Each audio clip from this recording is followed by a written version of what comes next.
Hi, it's me again with Corel Draw Tips and Tricks. Somebody who's needing some help, they're going to engrave this out into something and make a mold and then pour it with glass sand and then fuse it together and make this all out of glass. But they need it to be thicker. Whoever drew this, it's only 0.08 thickness, and I measured a couple different spots, and I've got 0.8 thickness. He said he needs it 1/4 of an inch, so I made one.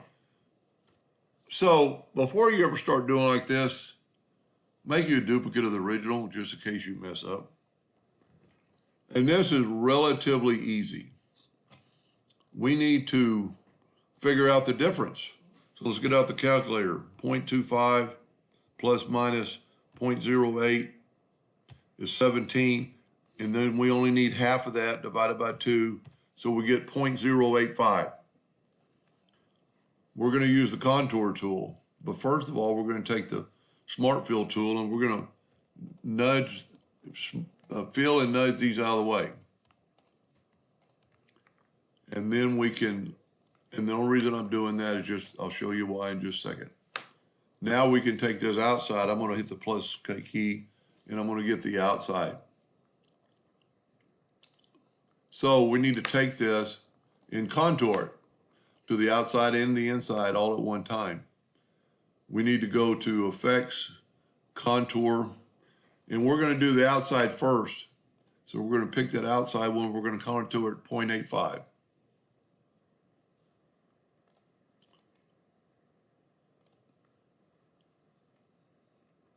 To the outside. I didn't have it to the outside. Now, you can actually select all these, holding down the Shift key, and grab all the interior parts. There's 9 objects, 4, 5, 6, 7, 8, 9. I missed one. 1, holding down the Shift key, 10 objects. Go up to Object and group them. This way you only have to do it one time. This time, contour to the inside. You see what I'm doing? Now let's take and grab it all. Make sure you get it all.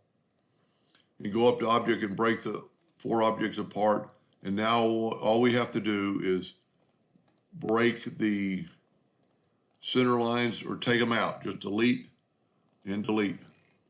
Now we have, if we take the parallel dimension tool, we have 0.25 lines.